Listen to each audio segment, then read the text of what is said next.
What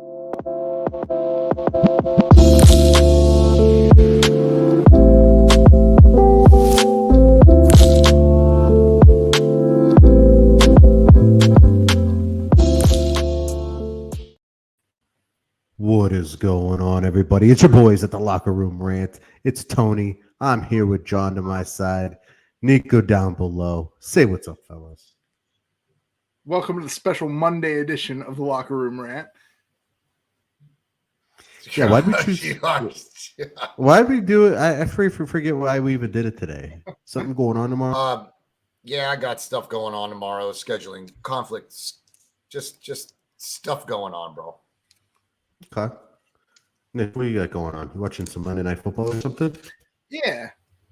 Got the game on over here. I think my TV throws up. Guys, we had a action-packed Sunday of NFL yesterday. We need to start unraveling everything that happened. We saw our first glimpse of Deshaun Watson with the Cleveland Browns.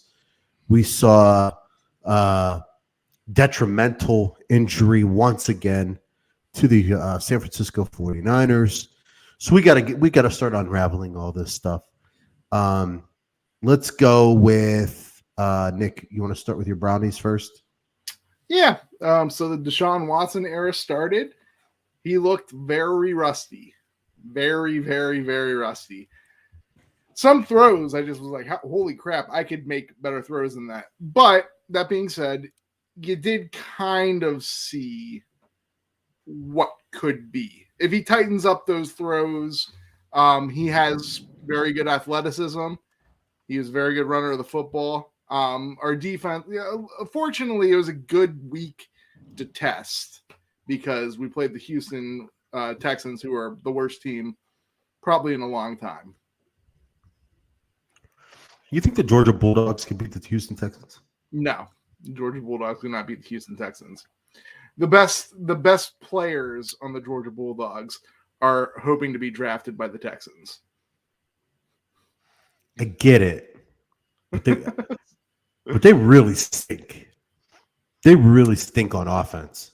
Yeah, but those are still college players going up against professionals. John, did you see that game at all? Yeah. You talking about the Browns game or the Georgia game?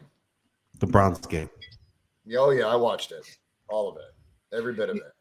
Yeah, here's the thing. You can just kind of tell, like, when a team's absolutely terrible. Like, if you were watching that Browns game, like, for a while there, the Texans were winning. And you were like, oh, man, the Texans they're doing well. And, like, I was never worried. I was like, the Browns will win this game. And that's the testament of a bad team when, like, they could be doing well and you still know they're going to lose. Like, that's how you know that team's garbage. The Browns look like hot shit on a stick. Yeah. I mean, part of their team did. Offensively. It just did not. It was not good.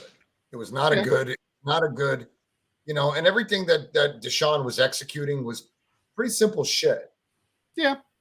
I mean, like I said, you guys can't catch the football. So, I mean, that's another problem that you've had all season. So it was a good week for him to be his first game in 700 days.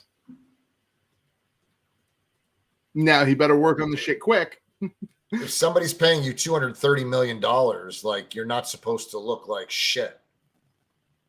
No, I agree. But I can't control that. I think I was telling Nick. You should.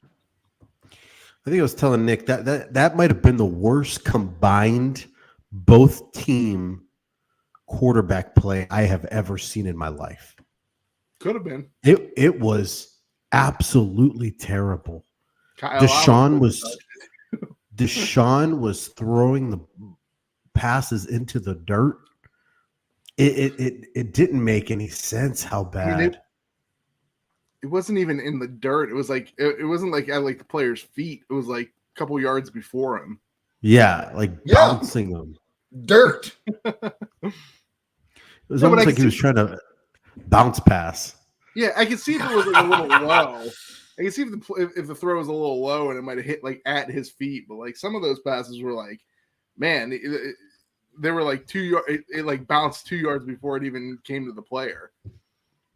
So yeah, he did not look good. The passes were not crisp. I don't know if it was.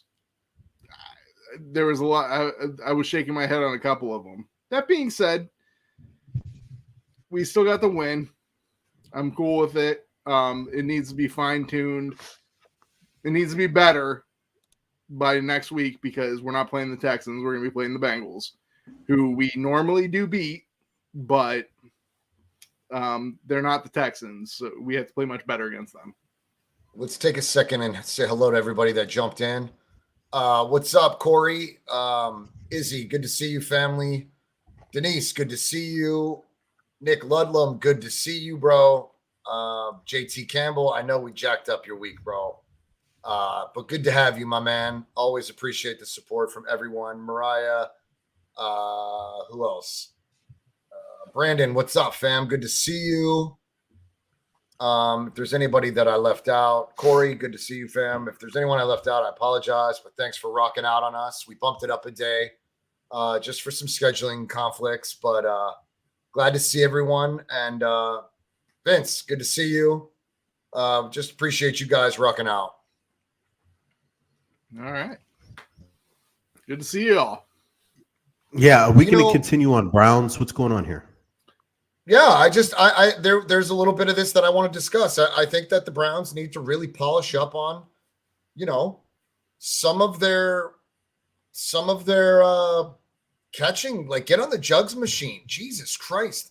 Even the passes that did hit him in the hands, they dropped anyway. I mean, I don't know how much jugs machine they do. God, it's good to see you, bro. I assume they do some type of pass catching drills in practice. Shout out to Paul Hope. You'll be watching back tomorrow, as he says. Shout out to Paul. What's up, buddy? What's going on, Paul? What do you mean the jugs machine, John? What the hell are you talking about right now? That's the jugs machine is the thing that you put the I know what it is, but why are you saying what were you? Did they drop? Well, generally, yes, they dropped a ton of passes. They just were inept. They were not catching the football to start the game. It was just hot shit on a stick. If Watson wasn't missing them or throwing dirt passes, they were hitting. They were dropping the shit that did hit him in the hands. So it's just there's just so much fucking wrong with Cleveland that they need to get it the fuck together, because sadly they have an outside fucking chance of making a wild card if they can win the next matchup. No, if they play like this versus Cincinnati, whom they do handle most of the time, they're gonna get the shit kicked out of them. They're gonna get the shit beat out of them if they play just the way they did today, Sunday. Yes, they could potentially win and make a wild card run. I think they have a better chance of the division than a wild card. I really don't think they have much of a chance of the wild card. I mean, in turn, if you're winning the division, if you become first in the division, you have set forth the opportunity to get onto the to get into a wild card game. It's not necessarily true. I forget what division it is because I'm terrible with divisions, but it's the Jets. That's your division, Tony. Actually, every single team in that division might make the postseason. Let's see. Like you might have the division champ and 3 wild cards in that division. I think the worst team is the Jets. It's either the Jets or the Patriots, and they all have pretty good records. What are you what's going on? Can we spice this show up a little bit? Sure. Spice it up. Getting bored already. Sure. It's kind of a boring week, actually. There's not a lot of sports news going around right now. There's only a couple things that we even really picked out. But what do you want to talk about? We'll talk about cool stuff. All right, cool stuff. All right, what kind of cool stuff? George, what's up, buddy? Beautiful Monday surprise. Always beautiful to have you with us, George. I don't know if you're a fan favorite, but you're definitely a Tony favorite. That's for damn sure. Hi, George. What's up, family? Nick got a gig tomorrow at the Eastwood Mall as an elf. Be like that elf. Be like the elf in Bad Santa. Yeah. John could be Santa. You'd be the elf. John would be like a Billy Bob Thornton Santa. Yeah, I would so be Billy Bob Thornton Santa. You have no idea. Do you guys want to jump into it or jump into the U.S. got bumped. The U.S. got bumped. Played absolute fucking dog water soccer. Really was embarrassed. I thought that Pulisic looked like dog shit. The whole team played like dog shit. That was not the same team that put up a defensive battle against England. The Netherlands just walked them across the pond and back. Just dog shit. I was absolutely disgusted. It was such a shit game plan. Sargent was injured. Fucking Pulisic, dude. You know, I'm a big fan of Pulisic, but I can honestly tell you that he disgusted me this last game. Like, what did Pulisic do that was that bad? Played like dog shit. But here's played the like thing, dog shit. I can never. You don't even watch. I can never. You don't tell, watch. I can never tell when a soccer player has a bad game. That's because you don't know what the fuck you're watching. I mean, I played soccer with you. I mean, we both know the same. We are not on the national team on a global level. It was very did you watch the Netherlands play US? Yeah. Beginning to finish. I'm not talking about some YouTube clips. I'm talking about I didn't from the whistle to the final whistle. I watched about 80% of the game. Okay. I never saw one thing that it tells me you watched the compilation, a condensed version on YouTube. I was watching for a little bit, then I left for a second, then I came back. But what I'm saying is there's nothing that I could attribute directly to Pulisic. Well, if you look at the stat line, you could see that our time of possession was. Yeah, but how's that attributed to Pulisic though? We were just. You have to fucking score goals, bro. What are you talking about? You have to score goals. Yeah, okay. I don't understand. What the fuck do you think? At the end of the day, these teams that they're playing, I shouldn't say teams. The Netherlands, we have Pulisic. Pulisic plays for Chelsea in the Premier League. Wonderful. That's a big deal for the United States to have someone playing in the Premier League on one of the best teams. That's a big deal.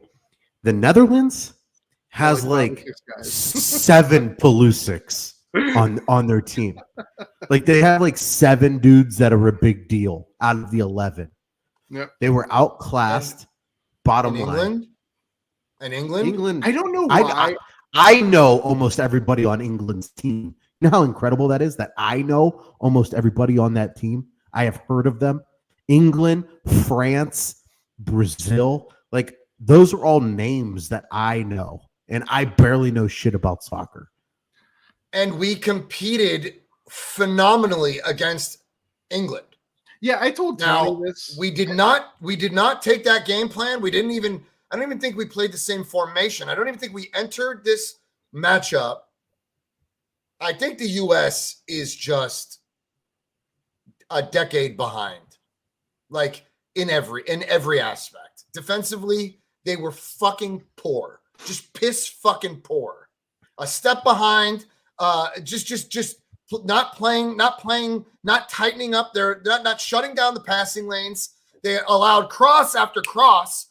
Just fucking shit, dude. These guys barely had to earn their goals. It was just simple fucking give and goes. And the US was running around in circles like fucking lost. Pissed me off, dude. Burkholder's got to get the fuck out of the coaching tree. Get him the fuck out. Find someone else. You know, Preferably someone that knows what the fuck is going on. Once again, if they get rid of Burkholder, is it really going to change their situation, though? Because their situation is, like Tony absolutely said, they have one guy on a team where just about every other really pretty good European country has about 5 of those same guys. Could you guys imagine? Imagine if there wasn't all these options in the United States. Imagine if we didn't have Little League Baseball, Pop Warner football,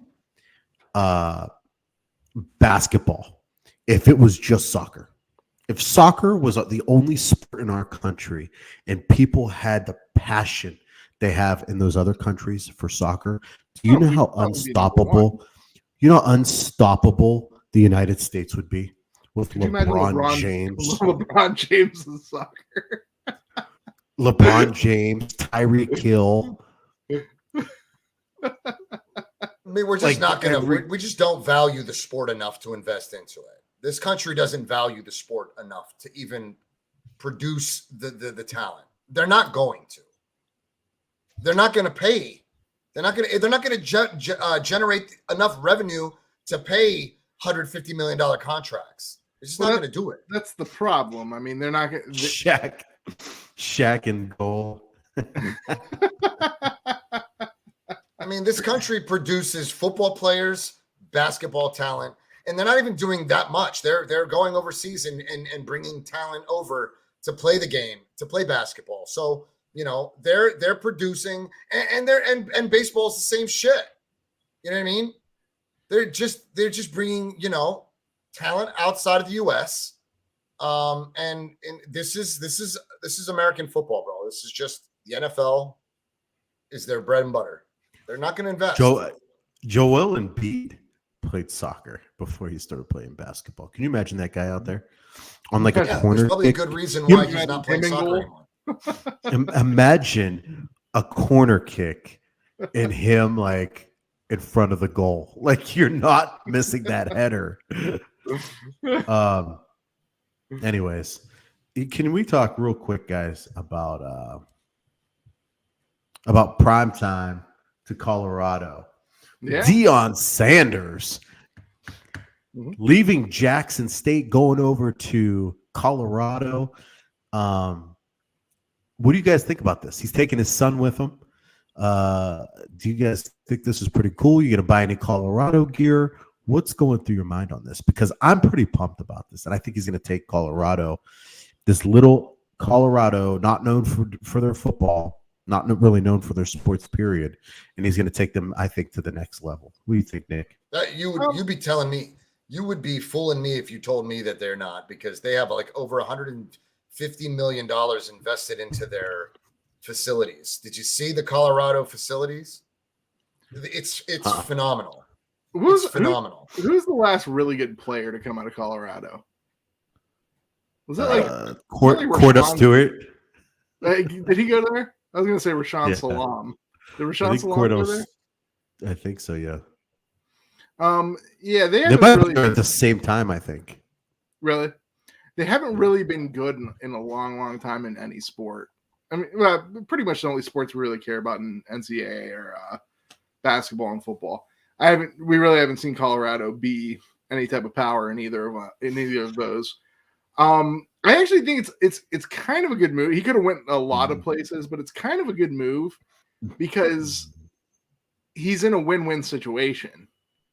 Because it is a somewhat decent sized school. If he does good, like John said, they got decent facilities there and stuff. It's not decent. Top of the fucking line facility. It's beautiful. It's beautiful. It's a big enough school to support that.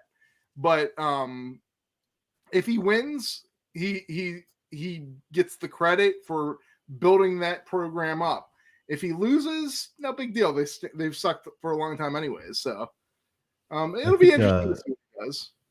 I think Mason Crosby is the best football player to go there.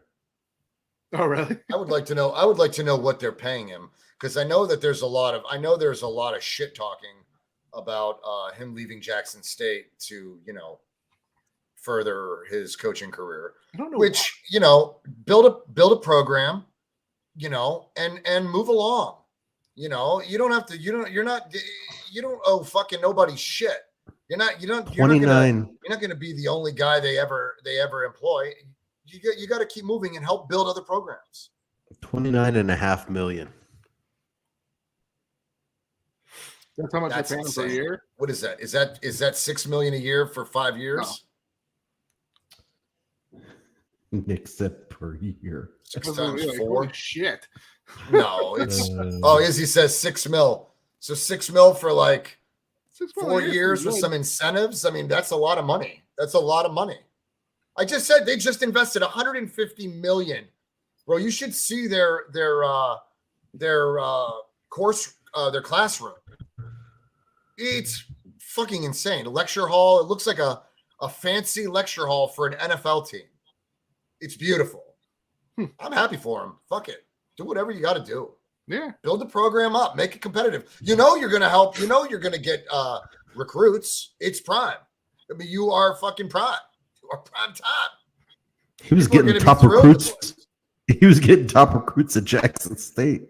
Yeah, I think guys actually rescinded their offers from big schools and went to Jackson State. Is that correct?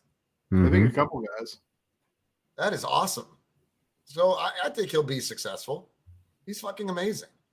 I love that guy. Yeah, I like primetime, man. I'd play for that guy. I'd go to Colorado. I'd go play there. And it's probably watch Colorado games because of it. I couldn't have given a singular shit about Colorado football. And now I'll probably catch a game or two. I'll probably watch just to see how well he does. And I'll be paying attention to the recruits that he brings in. I can't remember the last time I saw a Colorado game on TV. Come to think of it. Like, what conference are they in right now? Why am I got nothing to talk about here. Talking about Deion Sanders. Yeah, but I got nothing to talk about. I even asked a question. I was like, what conference are they even in? You're so awkward. Yeah, I mean, this is awkward.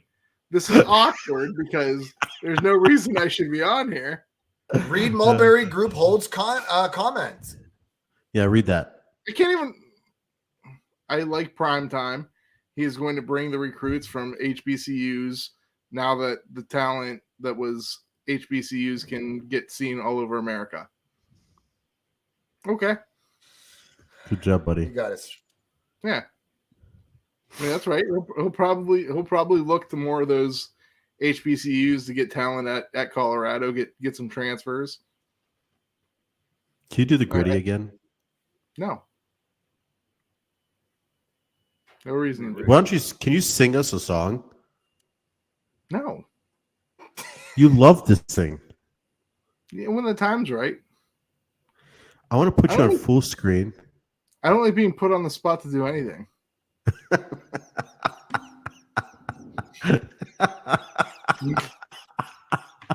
It's so uncomfortable. I don't like being put on the spot. But do it naturally. Take it as a gift, and go along with your day. Chat. Let's see people in the chat. If you had to pick one song for Nick to sing, what would that song be? Remember that time we did blind karaoke? And we did this thing called blind karaoke, and we would pick songs for each other to sing up on a stage at some bar. And I thought, I was like, man, I'm really gonna get Nick. I'm gonna give him Celine Dion, the Titanic song. And I picked the song, and he's up there on stage waiting for the song to start playing. He doesn't know what song it's going to be. All of a sudden, the music hits, and he absolutely murdered it. He fell right into character. It was one of the most awkward things I've ever seen in my life. Homie the Goat says got a standing ovation from sucks. From the crowd at Upper Creek. Man, we got to talk about this Kansas City loss. just Yeah, can't get by Cincinnati, dude. What is going on? There he is. Hey, Tommy. What's going on, up, guys? What's going Good on, to see you, Tommy? bro. Listen, no. Hold on, Tommy. We'll bring you right back in. We got to do it right, guys. You don't just throw someone on. We got to give them a little bit of like intro.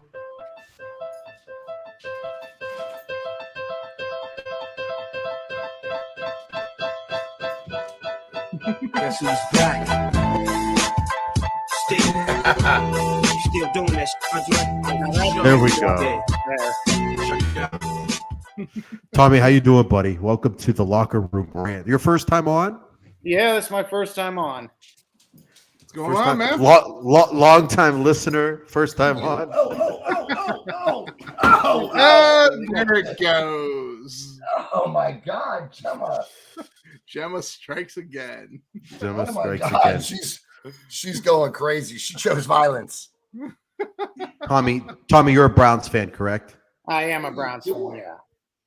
So just All right, overall, what'd you think of that game? We got Nick, the Browns guru on the show, and everyone knows he's the circus clown. And we're looking for some real reasonable what you saw from Deshaun this weekend. Yeah, you saw what you expected. I mean, the guy hasn't played in 2 years, and that showed. I mean, I didn't expect much. I went into this Sunday thinking the only chance the Browns have was, Nick Chubb should be getting 30 carries a game. Instead, they did force the ball through the air, and the defense and special teams kind of saved them a little bit. Did you think he was going to be that bad? I did think he was going to be that bad You thought he again. was going to be that bad? You know what? He went against the team that drafted him, and I guess some of the victims were in the stands too. So there was probably a lot of emotion going on with him. I mean, he wanted to do well. I mean, just like anyone else, he wanted to do well, but I think they should have eased him more into it.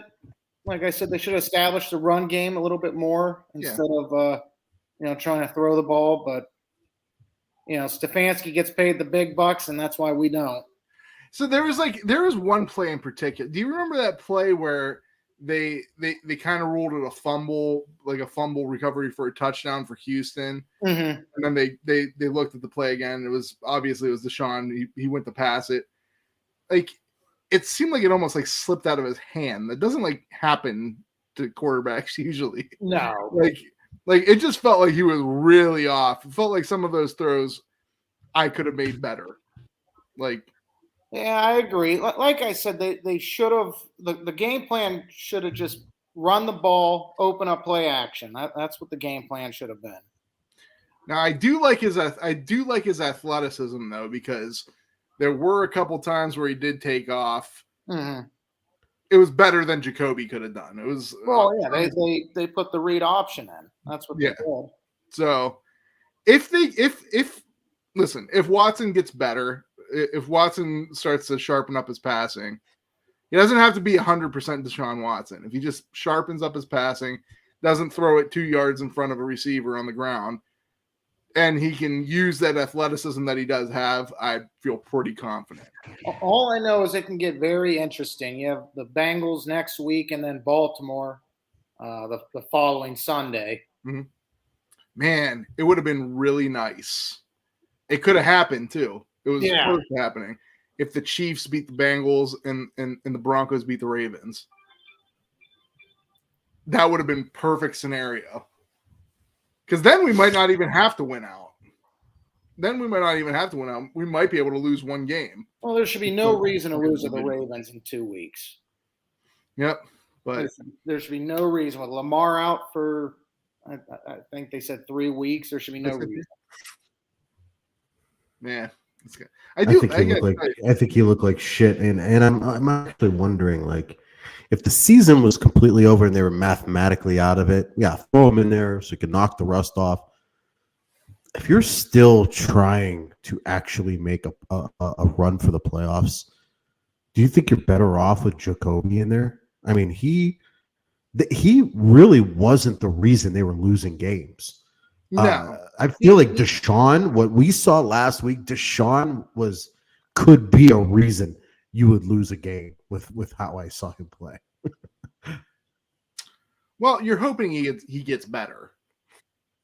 You're hoping he turns into maybe not the Deshaun of 2 years ago, but maybe 3/4 of that. 3/4 of that will take, because 3/4 of that is better than Jacoby. 3/4 of that is better than Jacoby, and I like the way Jacoby played.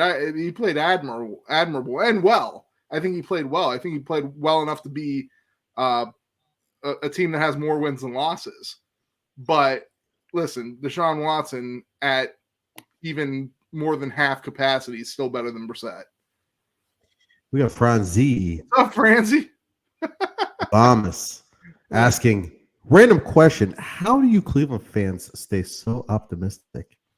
You want the answer, Franz? I'll tell you the answer. We don't. We're not optimistic. We're very pessimistic. We're very ruthless people that don't give a shit. That's how we live. That's how we survive. Hey, we're the best fans, though. That's for sure. We'll stick by the Browns, but we'll tell you if our team's shit. We'll be completely upfront and fuck every other team. That's how we survive. we're pricks. That's how we live. It's like in our lifetimes, you really have had no success. In like our lifetime of really watching football, yeah, early 90s, okay, whatever. But as we grew older, you really have not had any type of success to even go off of. It's ridiculous. We had 1 year. I think it was the year. I think it was 2001, 2002. Well, yeah, you had 2007 too, when they went 10-6 and missed the playoffs. That's two. I got a question. How old were you when they made the playoffs the first time after they came back? 2001, 2002. I was probably 7, 8 years old. So and really, Nick's clothes haven't changed in size, and he still wears the same shit. That hasn't changed. He still wears mediums. That nasty blanket on his couch behind him hasn't been washed since then. Listen, that is my Christmas blanket. It's my fall Christmas blanket. It stays up. I know you don't like it. I don't give a shit. That couch got a lot That's the blanket that he actually wraps himself in when he goes and plays out in the street corners. He just begs for food and money. That couch behind him's got a lot of loose change and real strange on it. That's why he keeps it. Yeah, exactly. Baker Mayfield to the 49ers says brother of the show, Gus Vernus. That may be Gus's first appearance on the locker room. One year and a half later. Tommy. It's because I'm on the show. That's why. Yeah, it's definitely because you're on the show. He absolutely has no interest in watching this show outside of you being on there. In fact, I heard Tommy and Gus started their own show. The Locker Room Can't, and they have over double the amount of subscribers that we have right now. No, that's our fallback. That's the next name of the show after YouTube cancels us for everything we've done wrong. Okay, so you guys want to talk about this? You guys want to talk about this Baker Mayfield, San Francisco stuff, or what? Yeah, you can talk about Baker Mayfield in general, even with the San Francisco stuff.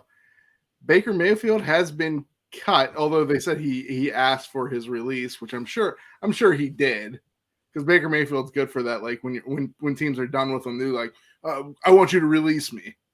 Like, fact of the matter is, Baker Mayfield, he had an opportunity in Carolina, and he didn't change, so he's done now.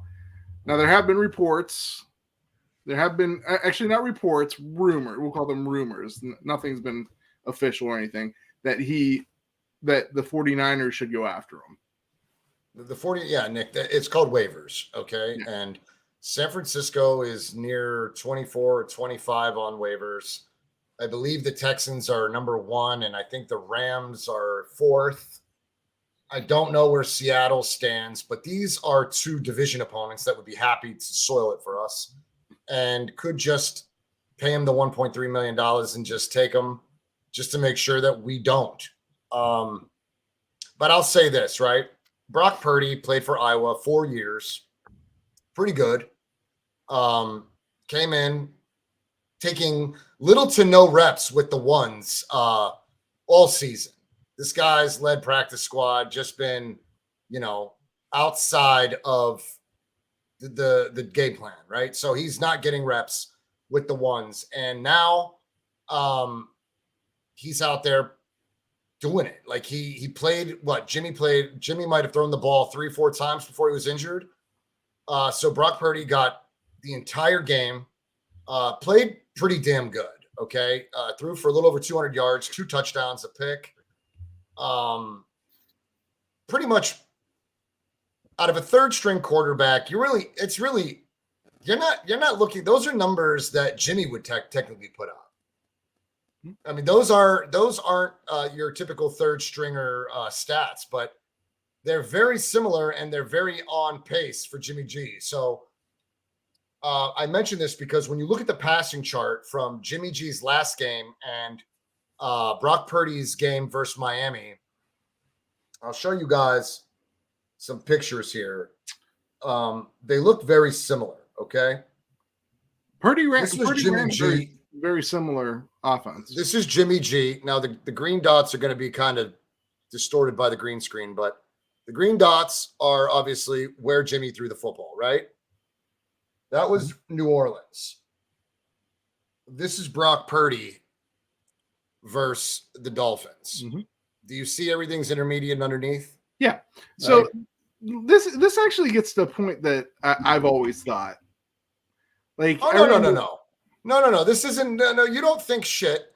This isn't a point. No, you've always fucking given him his flowers and a hand job on the way out.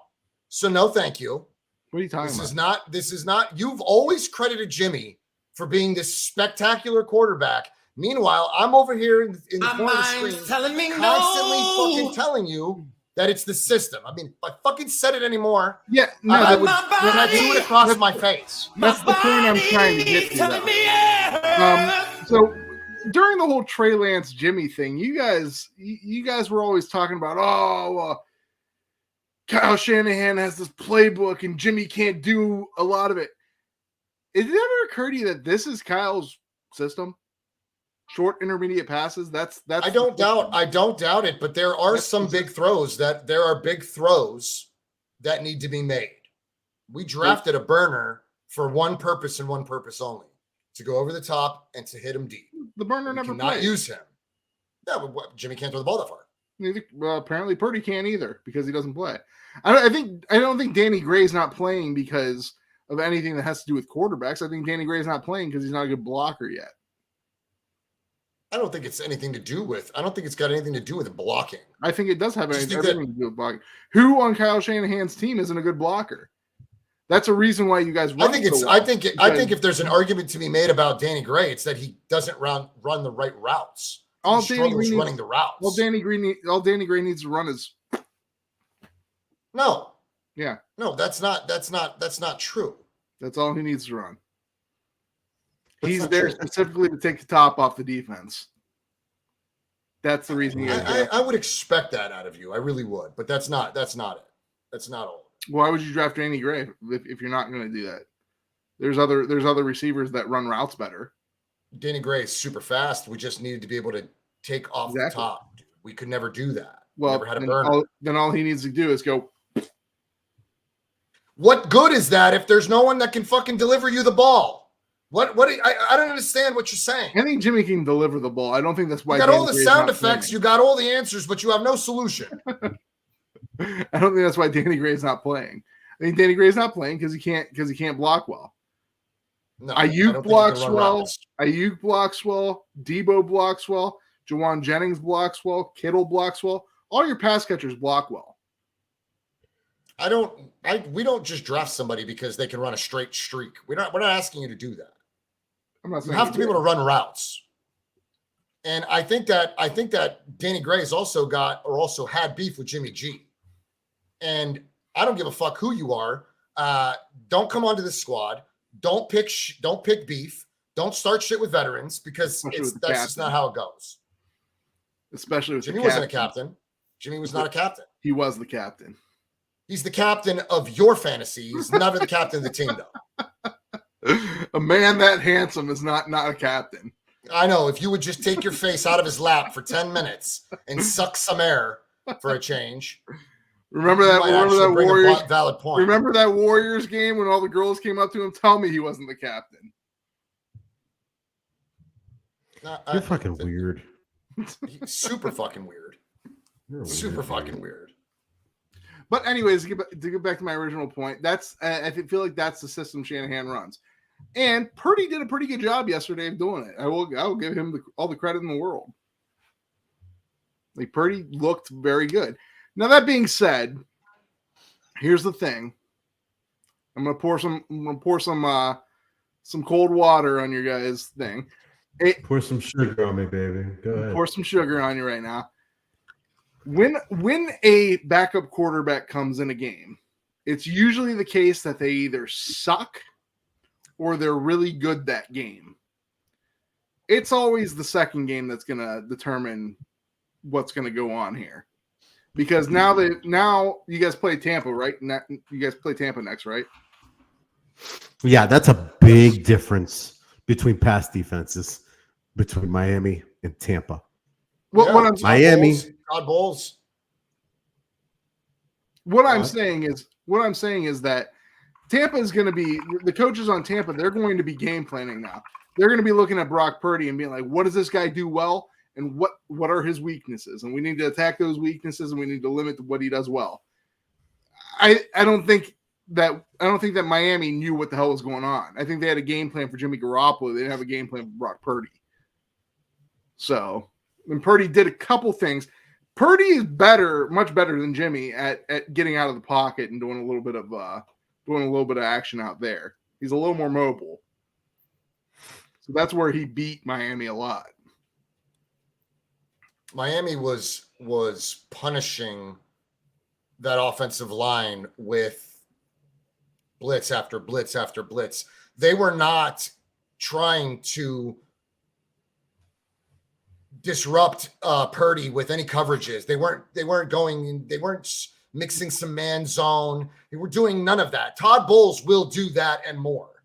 Yeah. So I expect it to be far more difficult for Purdy than anything else. I do fully expect that. Mm-hmm. Media, what's up, family? What's up? What's going on, Good to see you. What's up? You want to weigh in a little bit on this Purdy situation, bro? Yeah, so first of all, just unfortunate for Garoppolo because, he was having a pretty good season, and I thought, okay, the Niners probably weren't going to pay him next year, but, that there's going to be teams that need a quarterback. So I was hoping, he'd probably get paid somewhere else and hopefully be successful. But, now he has another setback of getting hurt. So I feel, terrible for him. But with Purdy, yeah, I thought he played pretty well. He settled in over the course of the game. He was throwing in some tight windows, which was really impressive to me. And like you were saying, John, yeah, I expect it to be tougher this week because you are playing Tampa Bay, who has a very good defensive line. It's, the Dolphins are like very low ranked in defense. They don't get a lot of sacks anyways. The Buccaneers are a totally different story. So it's definitely going to be, different. But with Purdy now being the quarterback one, he's going to be able to be more prepared this week and probably keep building, core with some of the other guys. So that's how I'm feeling about it. Dude, they're gonna get CMC killed if they try to run him up the gut versus Vita Vea. It's gonna be an absolute fucking disaster. So if I'm Mike McGlinchey, I'm fucking getting on a bus and vanishing. I'm so fucking sick of Mike McGlinchey. Like I cannot stand watching him anymore. I absolutely cannot stand watching him anymore. They attacked the right side of that line because they knew Brunskill and McGlinchey would be fucking off and completely lost. They're garbage, dude. They were total garbage. You know, Burford needs to get the fuck back in there because I can't watch this anymore. I'm disgusted watching Mike McGlinchey. And I don't want to see him as a 49er next year. I desperately do not want to see him as a 49er next year. Go to Cleveland and get fucking Conklin and put his ass over there and send McGlinchey to Cleveland and let them fucking deal with it. I'm telling you guys don't want Conklin. Yeah, He's better than McGlinchey. He's gonna be better than McGlinchey because I mean he at least can protect. But I do have some things I want to say from what you said, John. Like I think that with the Brunskill situation, you do have to remember the majority of this offensive line is pretty much brand new. And Brunskill, in training camp was getting a lot more of the center snaps, right? Because Kyle Shanahan kept, switching Brendel and Brunskill. So I think that Brunskill's going to be fine. He showed that he can obviously play right guard. He started there before. It's not like it was his first time. So I'm not really concerned about it. But he's got to help McGlinchey, which essentially just fucking, McGlinchey can't pull his own weight. We said this time and time again. McGlinchey still struggles though, even with Burford in, right? So I think he does better. I think when Joe Staley retired, McGlinchey was exposed for being a fucking fraud. I think Joe Staley essentially fucking kept this motherfucker by the shirt tag and kept him up on his fucking feet. I think that McGlinchey struggles up here mentally.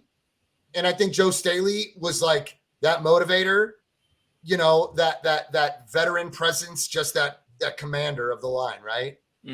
Because McGlinchey wasn't this dog shit. Don't I care about his fucking injury right now. Because his fucking injury has nothing to do with this piss poor fucking play. Right? But I mean, you have Trent Williams, who's, I think, no knock on Joe Staley, but I think Trent Williams is definitely better than Joe Staley. So yeah, but I think is Trent Williams maybe just not doing similar things as Staley? I think that Trent is busy fucking handling his business over here, keeping Banks upright, keeping Banks in the right mindset. I think he's doing his part on the left side. On the right side, because even he was the guy who was saying to start Burford. That's kind of interesting that he then isn't doing the same thing for McGlinchey. Maybe Trent just thinks that he thinks that McGlinchey's fucking dog water and he's just over it. He's a fucking liability. Two quarterbacks are fucking putting their fucking legs back together. Would you rather have Colton McKivitz still out there or Jalen Moore out there? Wouldn't have made a difference. Fuck yes. 100% fuck yes. Because I think Colton McKivitz is actually better on the left side more than the right side. I think McKivitz would have done a better job at right tackle than McGlinchey 2 weeks in a row. I got to be honest. I was watching the game, but I was also watching it as I was driving, so wasn't able to pay total attention. I mean, did McGlinchey play that bad of a game? Yes. Yeah, because I mean there was definitely pressure in Brock Purdy. And I mean Brock Purdy did a great job of trying to get away from it and still trying to deliver the ball. But there was definitely pressure. Now that's 2 games in a row where the offensive line has struggled at times. Because McDaniel knows that dude's fucking dog shit. Yep. And it's just blitz, blitz, blitz, blitz, blitz. Dial them up, attack the right side. They're bound to fold. The only difference is Mike McDaniel had no idea what we had in Purdy. Fuck, I didn't even know what we had in Purdy. I mean, there's no film on him except for college film and a bit of preseason. What did you think, Tommy? Did you see it? The 49ers offense, I don't care who you put at quarterback. It's a QB-friendly system. That's why if they do go out and get Baker, he'll succeed there. I mean, all it is those quick passes. So I didn't watch much of the game. I looked at the stats. It's a QB friendly offense. That's all it is. It is. I would say it probably is. I don't know that Baker is the type of guy that would. I don't know if Baker. I mean, I think that Baker, honestly, is probably if we're serious about making a run and pushing into the playoffs, we need to have someone other than Josh Johnson on this fucking squad. I'm not confident in Josh Johnson. Wasn't he? Yeah. You don't on want 14 teams. And he has to stay on the roster too for 3 games. Like he doesn't have to start, but he just has to be active. To be here. Yeah, he has to be active and be here for on the active 53, right? Yeah. Because they took him off of the practice squad from the Denver Broncos. But there's no guarantee that Baker will even be a 49er. Shanahan says that he's really not pursuing it. Yeah, because even if they do put in a waiver claim, there's other teams above the Niners who probably are going to be interested too, like an LA Rams team. Or the Texans. Because what is it? I think only like his contract's worth what? Like 1.5 mil, I think? Yeah, it was like 1.3, 1.5. I've seen it both ways. Teams go after him though. They're out of it. They have no chance of making the playoffs. I mean, I really think he'll end up a 49er. The Texans, they're full tank mode. The Rams are sitting with 3 wins on the year. I mean, they have nothing to play for anymore at this point. I think the Rams would do it just to soil it for the Niners. Yeah, they're going to do what we did with CMC. Take CMC away from them, right. And they might be doing the same thing. It would just be to play spoiler at this point. Yeah. They're not going to do it. They're not going to do it in the division. They're fucking garbage. So I could see them doing it just to spoil it for us. I could see Seattle pulling the same shit. Well, why would Seattle pull? Just to. I mean, they're only a game behind us in the division. No. Just to make it competitive, just to take those cards off the table. If you really wanted to fuck with the 49ers, you would let them get Baker Mayfield. Yeah, seriously. The guy fucking stinks. What don't we understand about this? Compared to who though, Tony? What do you mean compared to who? The Niners have to bring in a quarterback. There has to be a quarterback to back up Brock Purdy.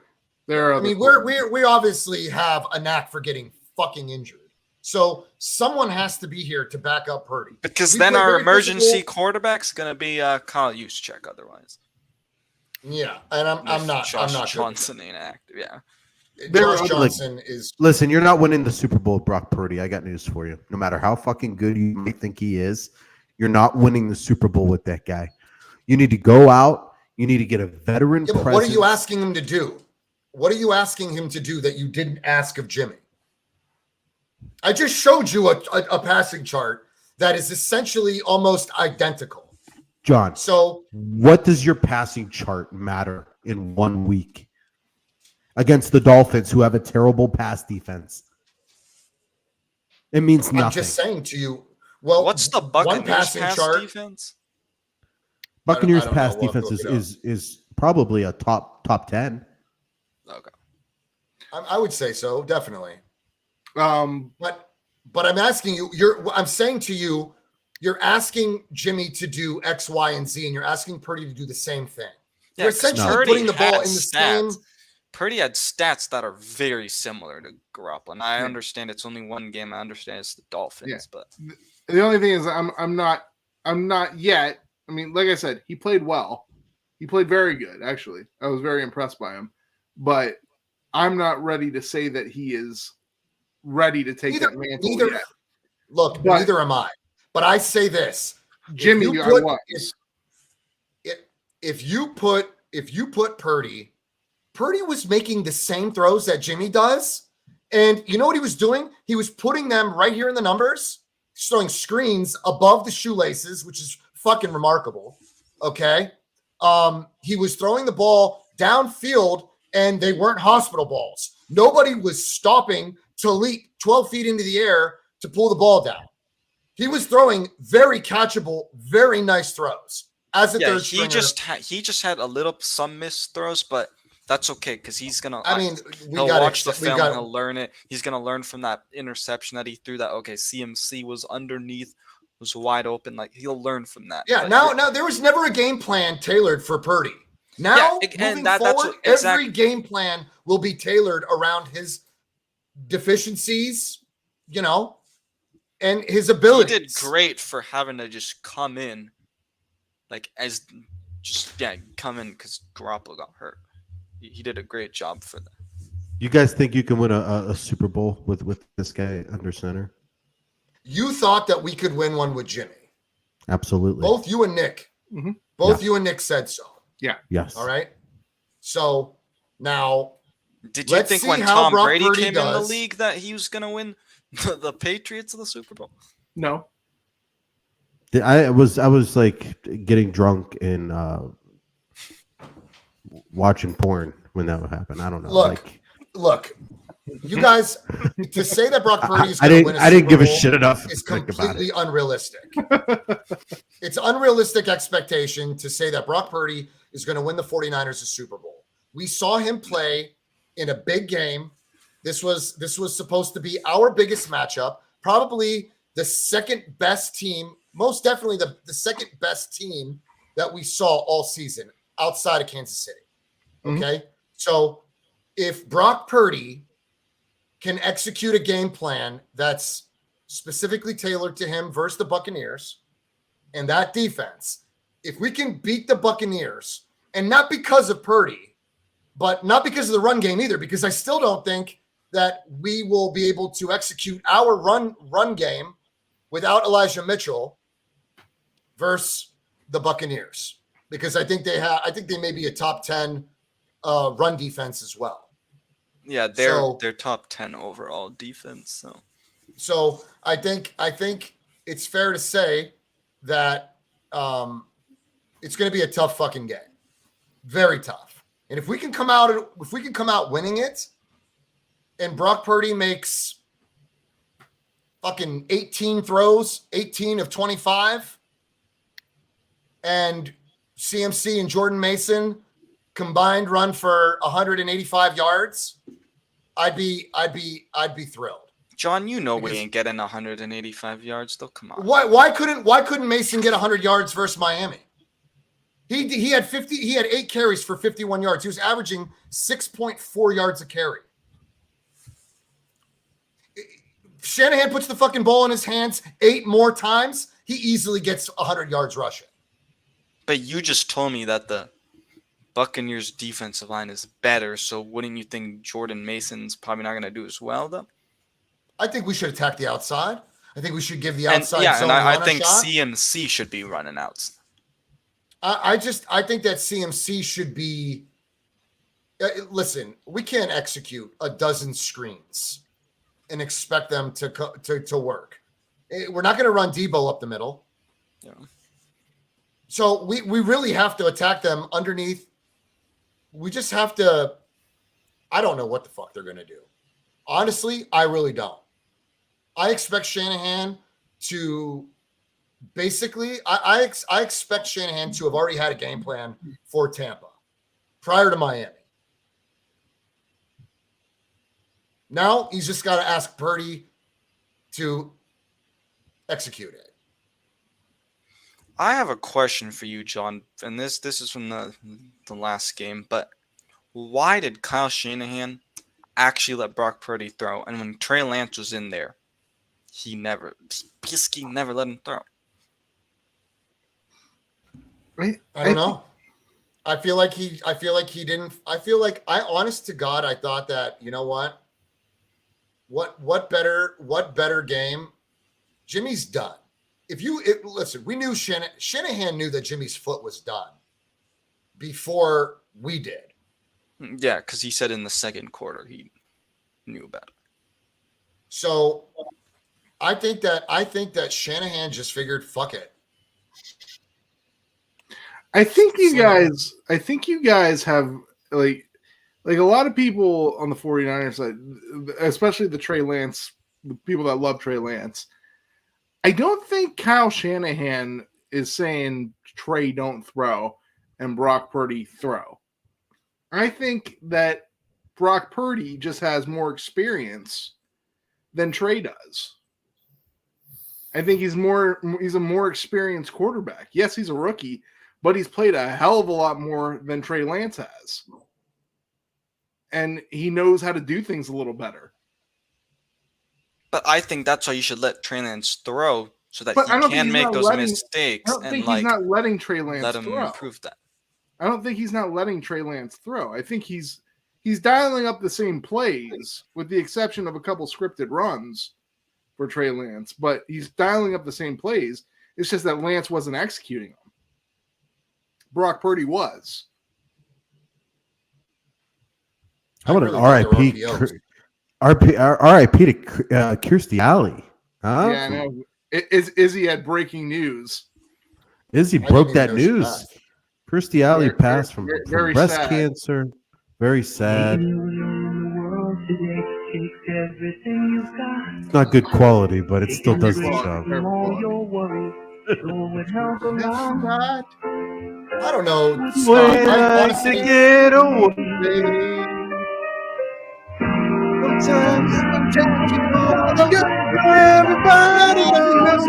okay, Tony. Nick's just ruining this. R.I.P. Kirstie Alley. Yeah, we're at a weird age in life. I don't know. Scott, I honestly think that it's going to be. I know what it's called. Jesus, that thing. You shut this the fuck off. Isn't there like an off button Jesus for those? Christ. Fuck. Isn't there an off button for those or something? It's still going. It's still going. I had to like click out of. It's still going right now. It's unbelievable. Scott, I think 49er fans are probably. I don't know how much we're gonna miss them until we see how Brock Purdy does in the coming weeks. I think it's just we just got to see what we got. Purdy's greater than Lance. JT Campbell making a strong statement here. God damn. I think at this JT point in their Campbell career, speaks the truth. I think at this point in their career, JT Campbell might have a point. I think Lance has more upside. But I think right now Purdy's probably better. Izzy says, JV, I beg you, check your DMs. She's begging you, John, check your damn DMs. I am. I got news. I got news for you guys. Your team, boy, while they are a great team and one of probably odds-on favorites to win the Super Bowl, they sure know how to fuck with you guys. You guys can take a wonderful win against a wonderful team, and all of a sudden you're in utter chaos again, and the world is crashing around you. Twitter's going nuts. You're bringing in Baker Mayfield. I mean, you guys, your team really fucks with you guys, especially when you win. I feel like every time you guys win, there's always some type of negative shit to also talk about. You just can't be happy for a week. You just can't get 1 week. I agree because I haven't been able to be happy. Like I was not even happy about this victory against the Miami Dolphins. Oswald's been a mess. And you guys beat a wonderful team. Good team. One of the best teams in the league. That was But out at for what revenge. That was out for revenge. They're on a hot streak. The quarterback position to the wide receivers to the running backs. You guys, they were out for revenge. They were out for blood against you guys. You guys shoved it up their asses. Came out with a huge victory. And then, like, here we are today. Everyone's miserable talking about who the quarterback's going to be. I mean, because yet everything comes with a cost. It comes with a cost. We can't even enjoy a win because it comes with a cost. Yeah. Our backup our backup is in. You know, remember Jimmy wasn't the start of the season. Our starter was injured. Our backup is now injured because our fucking right tackle is absolute fucking dog water. Period. Well, Hot I got news fucking for you. shit. Purdy wasn't your third stringer going into the year, right? Mentally, you guys thought he was going to be their second string, right? Because you guys thought Jimmy was leaving. No, And he actually, would have been he was going to be their third stringer because they actually had another guy, Nate Sudfeld. Yeah. Where's that He was supposed to dickhead? be third string. He's They on ended the up cutting him. Lions. He's on the Lions. All right. I mean, Brock Purdy, look, Fred Warner spoke highly about Brock Purdy. Yeah, he said he has spoke that highly it of him. factor. He said there, and Bosa said it too. Bosa said you can just tell. You can just see it. So apparently they like this kid. You know, the kid pays attention. Well, they're The not kid going pays to back attention. him. You know, No. they got to back him. That's their I'm lineup. pretty sure I've heard Yeah, Fred Warner. Fred Warner made these comments 2 weeks ago. Fred Warner, was healthy I'm at the time. pretty sure Fred Warner has said this person has the it factor 3 times now this year with all three quarterbacks. Trey Lance. He said it about Trey. Jimmy came in obviously, and now he's saying about Brock Purdy. If Nick went and played quarterback with them, I'm pretty sure Fred Warner would say Nick has that it factor. I got that it factor, baby. Fred said so. Oh, fuck you. That is garbage. You have that fucking garbage factor. No. You're an idiot. Did you guys watch the Jets at all against Minnesota? No. But we I was too busy fucking watching my team. And Your team wasn't and on hiding. yet. yeah, it was the 1:00 games. Oh no, I was watching the Browns. I was just watching. the Browns. I always just watch Red Zone before the Niners game. So I was watching the Browns game. I wanted to desperately see Deshaun Watson. Deshaun Watson showed me that he is certainly not ready to play football yet. He needs a lot of reps, far too many, because again, they're approaching Cincinnati, and if he plays like that, they're gonna dog walk them. I'll tell you who's sitting pretty right now. I think there's 2 teams that are sitting pretty when it comes to their future, and one is obviously the Seattle Seahawks, and maybe the greatest trade a team has ever pulled off with getting rid of Russell Wilson when they did, and the amount of shit they got for Russell Wilson has set them up beautifully for the future. And the other team is Detroit Lions. I'm not sure if you guys watched the Detroit Lions this past weekend or have watched them over the last several weeks, but the Detroit Lions are going to be someone to fuck with over the next few years. Their offense is coming together. They built the team correctly. They started with the offensive line the last few drafts. Last draft, they went defensive. They have weapons all over on offense. They really just maybe need a starting quarterback, which that Rams pick that they traded for Matthew Stafford is probably going to be a top 5 pick now, right? Are the Rams that bad this year? yes. They're pretty bad. I think they only have 3 wins. Dan Campbell, if my coach Yeah, got they fired have the tomorrow, 4th pick right now. So the they 4th have a top pick. 5 pick. If my coach got fired today and they started talking about Dan Campbell being the replacement, I would be an extremely happy person. Dan Campbell is a fucking football coach, and he gets that team. He lights a fire under that team's asses, and I think they're going to be something to mess with going forward. I'd probably take them as an organization over the Cleveland Browns right now, knowing that they have all these assets. Oh, yeah.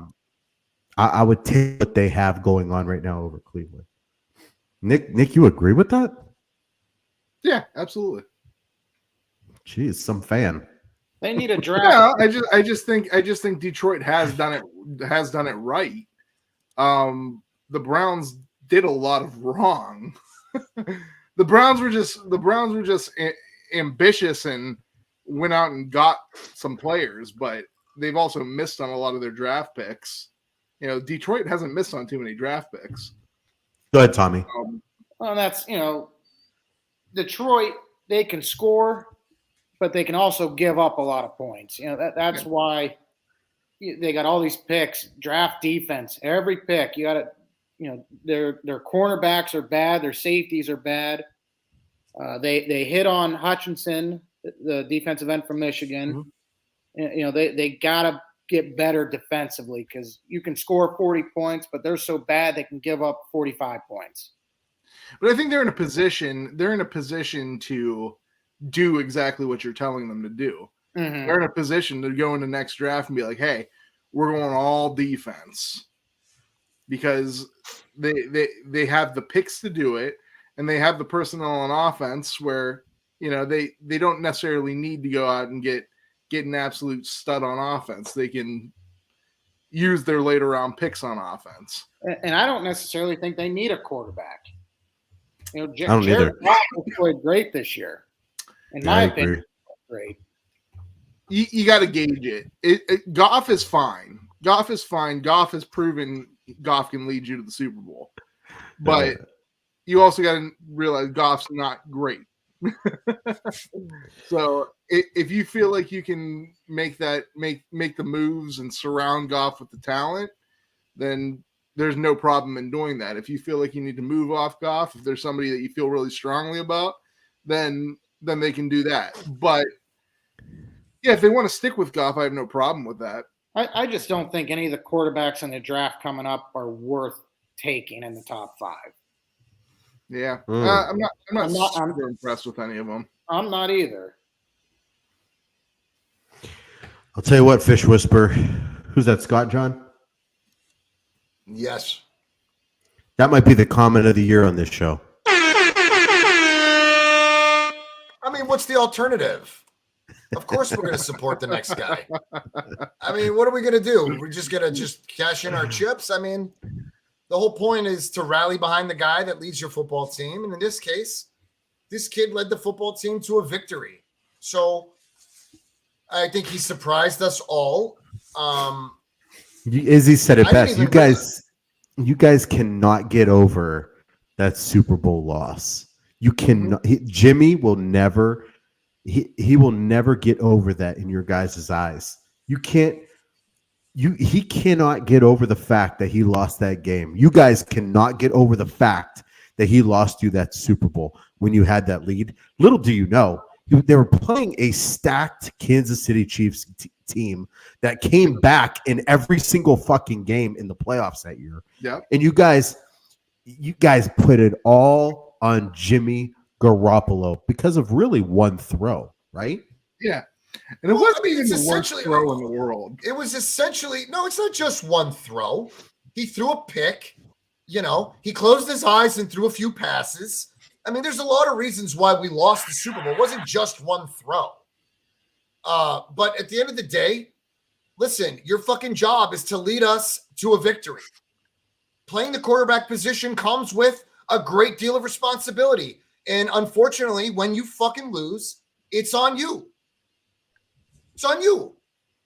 It's on the whole team. It's on the whole team. I don't give a fuck if it's on the whole team. It's the quarterback that takes the heat, especially if he throws picks and fucking overthrows, a receiver. Was it when the Cavs kept losing to the Warriors in the finals? Was that because of LeBron? Were they losing because of LeBron? He was putting up 50 a night. They almost gave him the MVP of the fucking and they lost in the finals, and they were still thinking about giving him MVP. Did they lose because of LeBron, or did they lose because of Deladova and the other shitheads on the team? Well, first of all, Deladova never should have dribbled the ball ever. No, I never want Deli to dribble ever. I never wanted to see him actually dribble the basketball. He should have never have dribbled the basketball. It's just a fucking liability. But we're comparing apples to oranges here, bro. Like, You're the quarterback of this team. You were supposed to make the throws, period. Jimmy makes that throw, we win. That You throw don't wasn't fucking even miss. Really that bad. that throw you guys always harp on him about it wasn't that bad. It lost You know in what? the I game. expect nothing fucking less from you. I really don't. Like it was. You have made your bed and Congratulations on that satisfied block. yourself with 50 fucking years of losses. I expect that from you. But I mean, it was like he wasn't wide open. The fuck he wasn't. He wasn't wide open. It was a design throw. You fucking catch it if it's thrown to you. Jimmy overthrew it by a lot. All right. Who we got here? Gammon? Gammon, what's up, family? Not too much, guys. How are you guys doing? Good. We Too much, got Gammon. Looks like- Go on. You kind of look We got like a Tony pack. without facial hair. You kind of look Now that I like think me about if I was just like cooler and a little better looking. Yeah. All right, what's going on? What are we? This show is out of control. I didn't even know we could get 6 fucking people on here. What's going on here? John, take the lead, would you? You wanted a fun show. These are my guests to discuss to discuss the loss of Jimmy G and the birth of Brock Purdy in this offense. The So birth I of bring to Mr. you- Relevant. I bring to you Gammon to tell you whether Mr. Irrelevant is going to be Mr. Relevant or if the San Francisco 49ers playoff hopes are swirling down the fucking toilet. Guest, put our service to the test. So, yeah, I mean, to be honest, it's over. If you want me to be just 100% honest, the biggest thing is, and I had a really hard time kind of explaining this on another show because people get in their feelings, and I get it. Like, hope is such an amazing thing, but I always kind of live my life on 3 kind of pillars, right? Ethical, reason, and then faith. And then it's all got to kind of stay in sync in some kind of way, and each pillar kind of checks itself, right? I can't put a lot of faith in the last overall, but the stats and everything else doesn't balance it out, right? There's not another weight on the other end of the pendulum, and there's just a very good reason for that. Now, to me, I think he's awesome. I love the guy. Nick Mullins, if Nick Mullins could actually like run left or run right, didn't just stand in the pocket. Big thing is I couldn't wait for a lot of the statistical data to come out because I was just kind of looking at it from my eyes. And the only reason why I think he looks like he did so well was just his third down conversion rate. It was effing insane. And like all things stat wise, right? Like we can't judge somebody when Nick Mullins, his first game, because the first thing I did was in the middle of halftime, I started pulling up Nick Mullins' first game. I looked at that and I was like, Jesus, that's bonkers. And then I started looking at his game, Brock Purdy, and he didn't grade very well. We all think that he did well, but he didn't grade well. And those stats, unfortunately, are going to regress to the mean. Remember, and also too, a lot of 49ers fans, we think that our defense is number one. Man, there were just so many holes and shots that were missed. We're gonna get. It's gonna look interesting because we're basically gonna be playing the Washington Redskins game right up against them. Like that is gonna be, in the old Mortal Kombat games, mirror match. Like that's what it's gonna look like. Their defense is legit, and I don't think that he's gonna really be able to move the ball. He just doesn't have the punching power to do that. It's just kind of unfortunate. Because my biggest thing is in the playoffs, right? Like, let's say we go wild card, round 2, round 3, Super Bowl. If we fall behind any of those teams, I mean, he does not have the ability to get us back, right? That was kind of my big knock on Jimmy Garoppolo. That wasn't Brock's first game. He hasn't had his. I know it's just I hate to say this, like sport, like you can have your Rudy right in Notre Dame, and that's just such a beautiful movie. This is it. You need to have talent. Like I don't want to be a negative guy, and I don't ever want to say anything mean to any person, because I have my own like problems and issues with that. And I don't want anybody attacking me, but at the same time, like I have to be honest. Now imagine this: we're all on this like kind of weird buzzed kind of high, and I think that's only because we won. Honestly, and be honest with yourselves, everybody who's in the chat. Imagine a multiverse where we got a drubbing, we got our butts kicked, we didn't win, right? We're still on that high from 24 hours ago. If we would have lost, Jimmy's done. We're on our third string.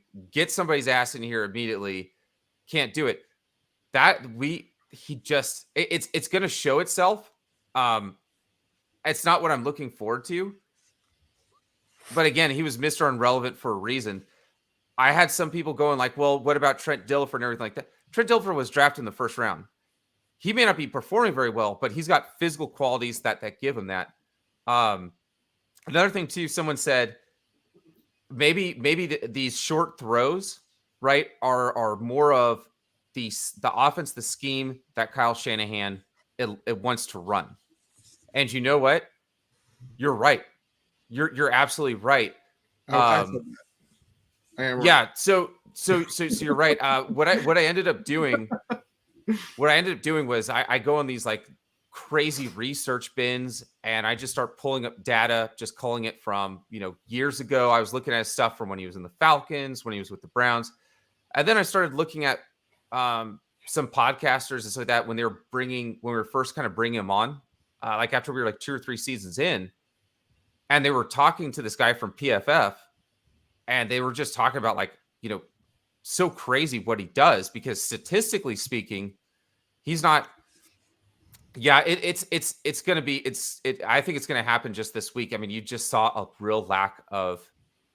I tried to put it. I didn't know how to explain it, but just zip on the ball. But anyways, back to what I was saying. He actually does. Damn it, hold on a minute. Listen, I mean, there's validity to what you say, but in the grand scheme of things, it's like, listen, don't tell Gammon. Gammon said I'm right. He obviously knows a thing or two. Don't try to correct him, John. No, this is the most realist. This is the realest 49er fan shit I've ever heard in my life. It's valid. It's a valid opinion, but at the end of the day, like we still. I mean, listen, It's realistic. Brock Purdy is doing no more and no less than Jimmy Garoppolo in one game. Boy, I gotta one game, bro. I offer this as a disagreement because I gotta tell you something, bro.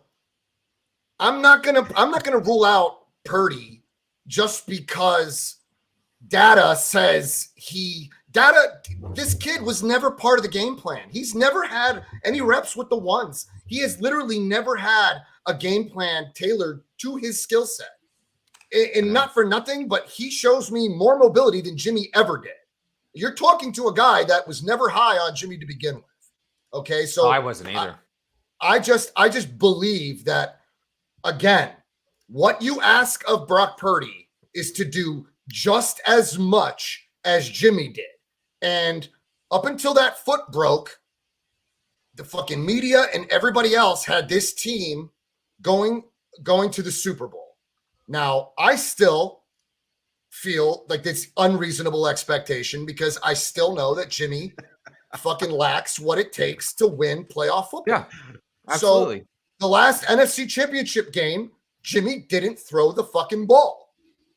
So right. And when Jimmy had to throw the football in the NFC Championship versus the Rams, he fucking sucked. So right now, we're asking Purdy to fill in while Jimmy takes a ride in the cart to go get x-rays, right? Purdy shocks us with, I mean, dude, I don't give a fuck what Miami's defense was ranked.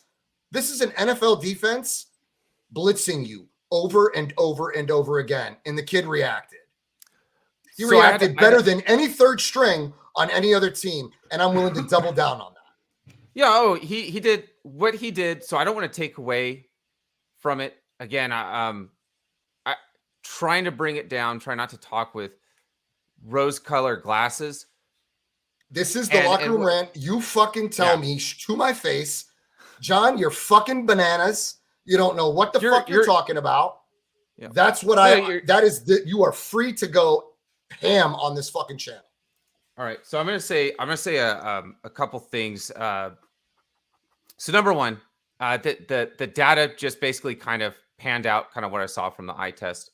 I was on the Dolphins, one of the Dolphins like podcast, and just one of the things I had to ask him because I didn't know who their defensive coordinator was, but he went for like a zero coverage, just full on blitz, and I was just like, man, that's the kind of thing that this offense would. Now, what Brock Purdy did, cool under cover, manned up, didn't get jittery feet like I saw Tua get, and just was dialing it in there. I thought that was great. He made those 5 yards in the air really count. What I was so puzzled by was like, hey, after you see that this guy is going to be able to beat this blitz, why not? Because their offensive line was killing us.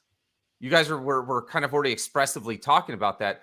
Before I came on, I was looking at Mike McGlinchey's splits and everything like that. And this is absolutely his worst season. Not surprising coming off of injury. Brock Purdy killed him. I mean, Brock Purdy was just like, when I looked at him, he was going like, okay, I got a guy in my face. Oh, there's a Pro Bowl running back. 5-yard pass, hot potato. I don't, F this, keep the damn ball. Oh, I'm about to get hit in my face. Pro Bowl, tight end. All the guys are the defense has just pushed that second unit in past him. Oh, here it is to Devo, Pro Bowl wide receiver. So it's one of those things. It's statistically great, but also too, I like efficiency. I'm really, really big on efficiency. And that was the thing that to me was just always very odd with Jimmy Garoppolo. He kind of does a great job. And then where Kyle Shanahan is trying to keep him in, where he does his best job, is also too where he fucks up the most. It is so bizarre.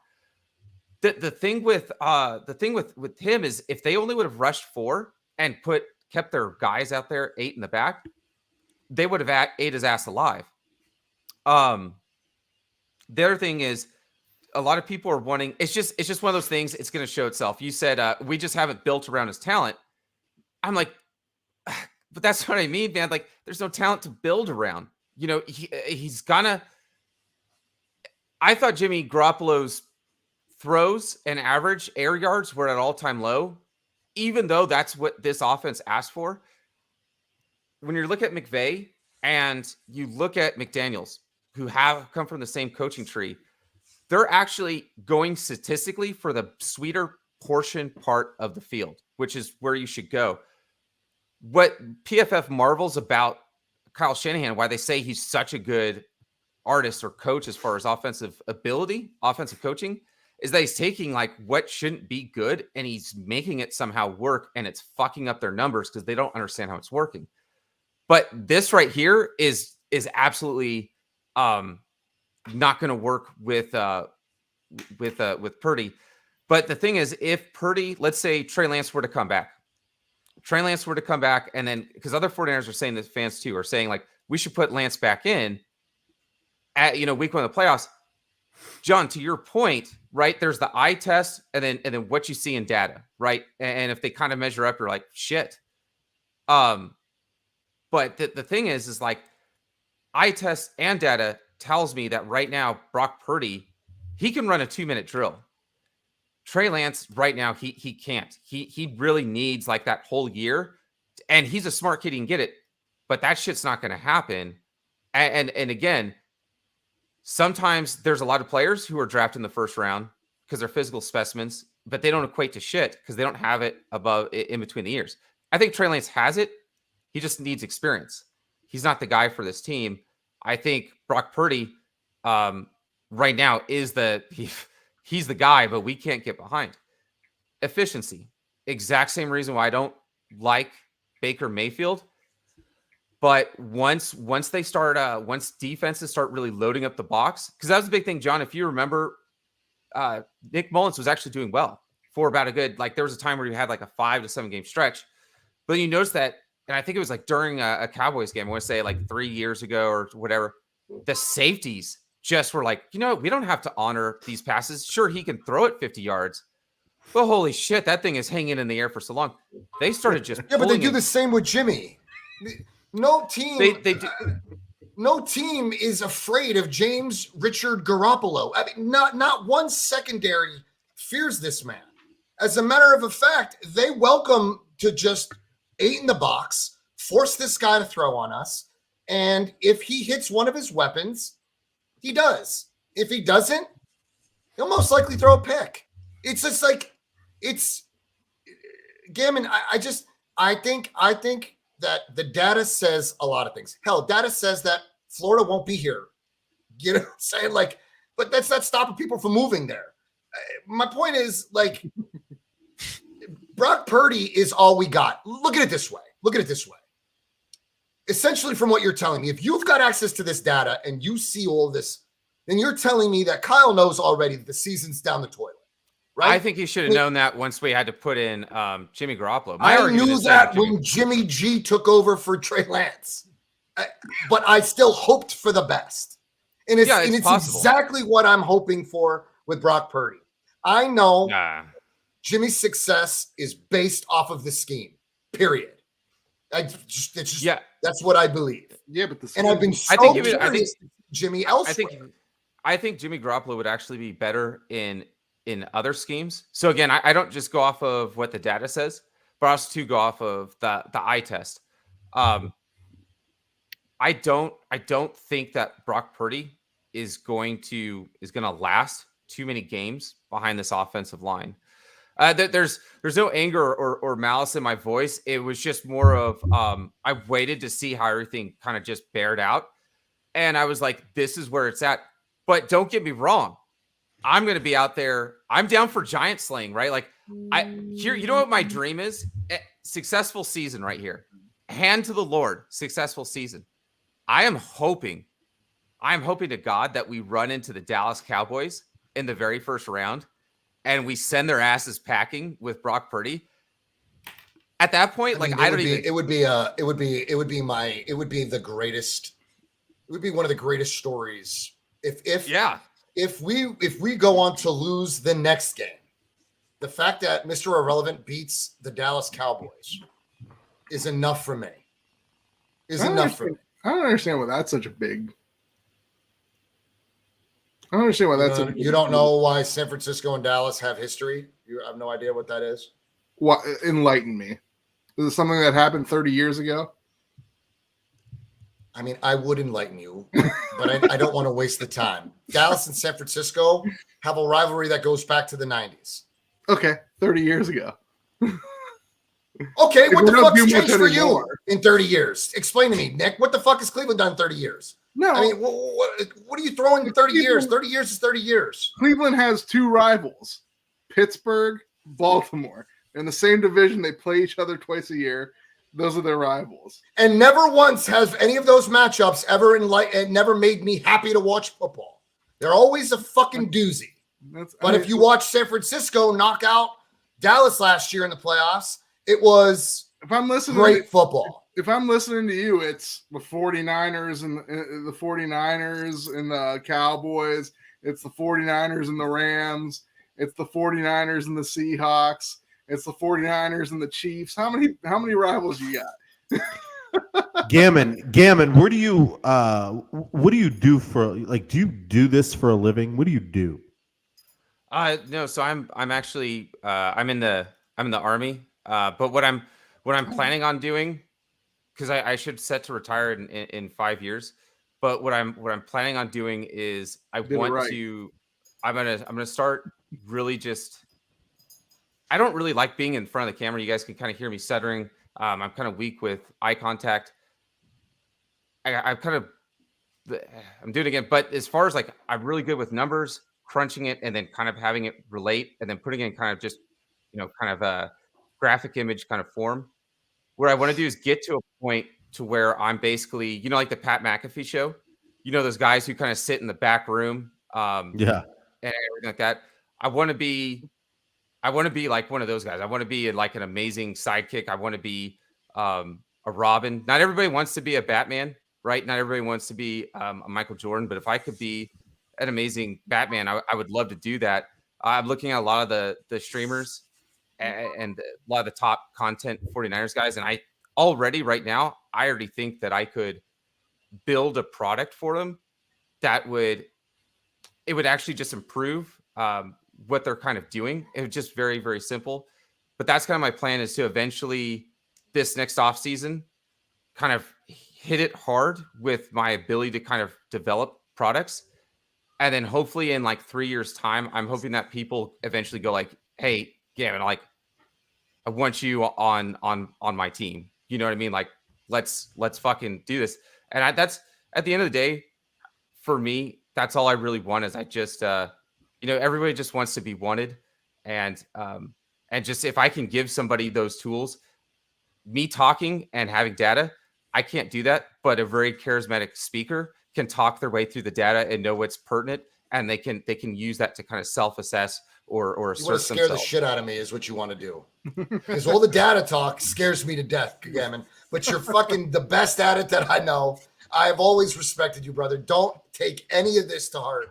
You've I been don't. excellent. I love having you, bro. I enjoy listening to you on Croc's show. I enjoy listening to you, man. I do. You amaze me with the data, but you also scare the shit out of me with the data. If I'm being brutally honest, you scare. How the is shit out of that? How do I scare the shit out of you? me. Because the data scares me. I wish you could do some data on Nick's life. If you And could Gammon, I formulate love the some fact data- I love the fact that your data said that what I think is right. Yeah. It was interesting because, and the reason why that started is because I like Fuck you, to Nick. kind of hold streamers like accountable for what they say, right? So a lot of times they'll say something, and I think everyone's free to kind of change their mind, because sometimes new stuff, information comes in, and you have new to data. right. But then sometimes when I feel like that their answer, or that the reason why they changed their answer, wasn't because of, again, ethically right, reason, faith, it was for the clicks, right? So at that point, then that's when I kind of charge them and hold them accountable. So yeah, I'll go back to like podcasters and streamers, and because a lot of these topics, like especially Garoppolo, they're consistently there, like a couple times sprinkled in through the year, where they really try to give their, they're in front of the congregation at church, and they're, like trying to like really preach their gospel, and you catch them in that moment, and then that's when I go like, okay, I'll put this in a note. I will set a calendar reminder, and I will see this again in about 3 years if you're still here. I go back and I listen to it, and I just see like, okay, guest speakers, how knowledgeable were they? How much of that did they hit on? And then also too, were they both just circle jerking and just love to hear each other talk, or were they actually like getting down to it? And then just how bad were they? And that was something I was really kind of surprised with Croc. Like, he's been pretty goddamn consistent. Impressed with him. Grant Cohn, I wish I could just light him up, but every time I've like kind of like called in, he hurries me through real quick, and then he just like blasts me off. So I just stopped calling in. But yeah, I think that's just, I don't even know. I went off on a ramble, but yeah. Gammon, do you cover all sports? Do you watch all sports? Just mainly football? Just mainly 49ers? Or are you like a big time sports watcher of everything? Actually I started off basketball. I didn't have a voice because I was just always very shy and tall and skinny. So I liked basketball, and that was my first true love. And that kind of gave me my voice, and I did that all the way until I was like playing like college basketball. But right now it's just football, and I do dabble in some League of Legends. Oh shit! Well, I got news for you. If you're ready for 3 years from now, we'll probably have some more subscribers, and if you want to be our Tony Kukoc, you could come on over. And we can get you in as He's a Tony underrated. Kukoc. He's very underrated. Definitely needed to win those championships. So if you're looking to be a Tony Kukoc, we'll definitely need one by then, buddy. John, I Oh, I want two things, John. So real quick, I don't go off of everything database, but I knew Grant Cohn was going to talk shit about Devo Samuel and just his lack of catches or production. But I was just like, he looks at just this, he sells to the cheap seats. I'm like, but his production, even though it wasn't that great numbers wise, was like phenomenal, yard for yard, pound for pound. I thought it was great. I couldn't wait for him to do that. But that would be I think for as many targets as they target Debo, his production is sound. I mean, you can't. Yes, Debo at one time did lead the team in drops, but I mean, this season, I think Shanahan's doing a pretty good job at distributing the ball amongst the weapons with Jimmy. And I think that Purdy did a pretty decent job yesterday as well. He did. So I know that the hype in Purdy is going to. It's not fair. It's not gonna be fair. But I mean, as Niner fans, we've been riding this phenomenal defense all season long, right? And it just sucks to just to say that when Jim's foot broke. I mean, I think there's going to be a lot of fans that probably walked away from the television and probably won't put any more into this team. I think once they saw the third string quarterback was up, once Jimmy went down, they were done, right? Mm-hmm. And I just, as a diehard Niner fan, I'm just going to rock with whoever's throwing the football, even if it's atrocious and I can't bear to watch it. So it's just, for me, it's just fun to just pray and hope that they can tailor a game plan around Purdy and, execute. They will. I think it's just so huge that they got the players that they got, getting Christian McCaffrey.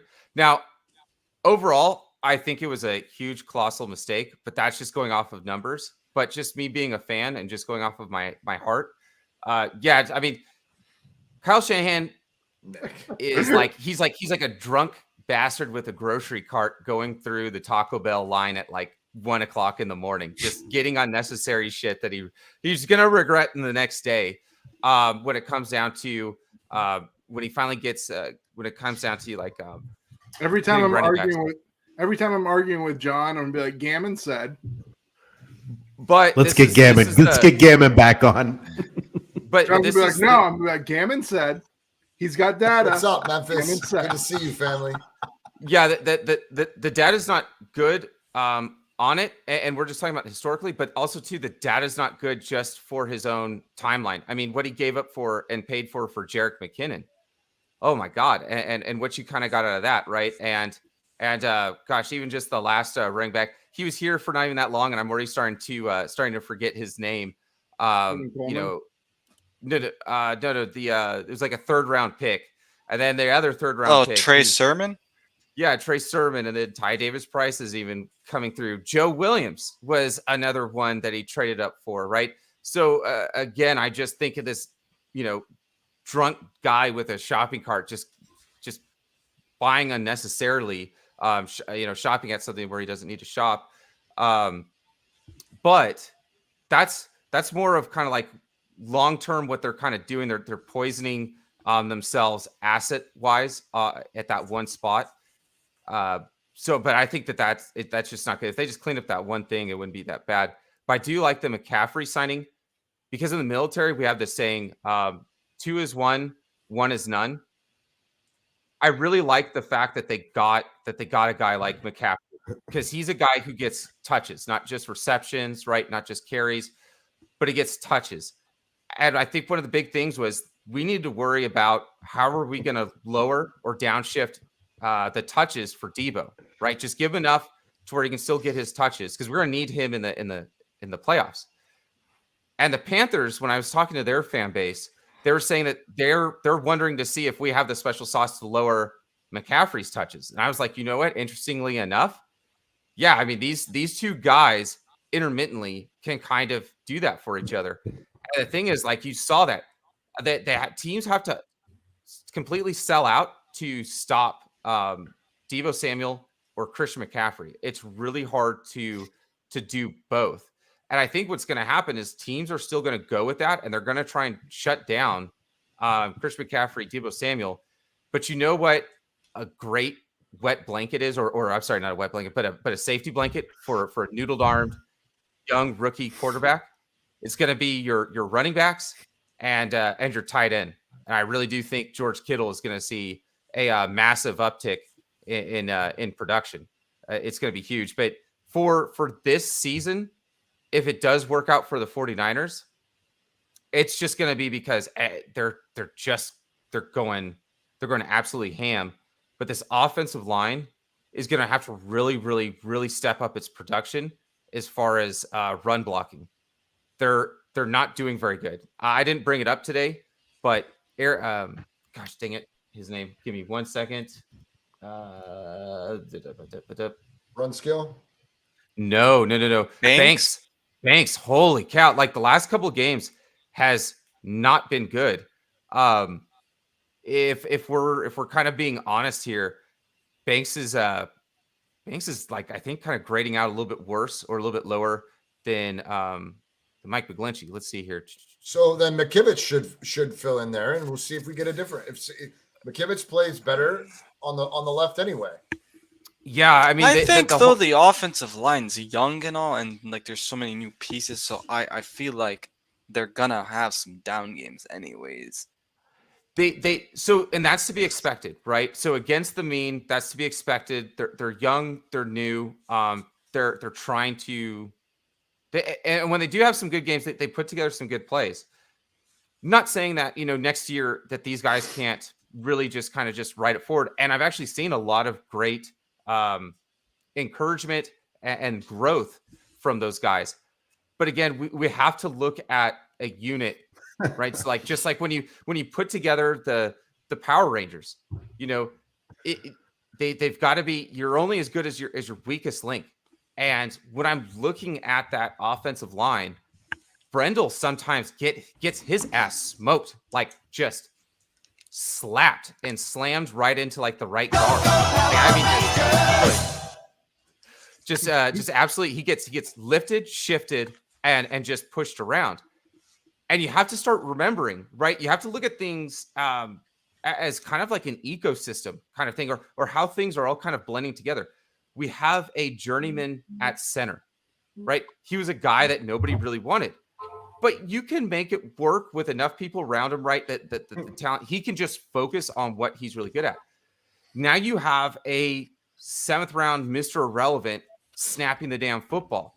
You have it, right? Like you have to, this is where it's not about writing storylines, but when it doesn't work out, and you're sitting behind the TV set with your latte or your Bud Light, whatever it is that you like to enjoy, that's going to be the first hate-filled comments that probably come out of your mouth, right? Is that bum McGlinchey, and it's going to be the same thing with like Banks, Brendel. I'm telling you, like, yeah, he might be kind of grading well, but if you go back and look at the tape, people are making fun of McGlinchey.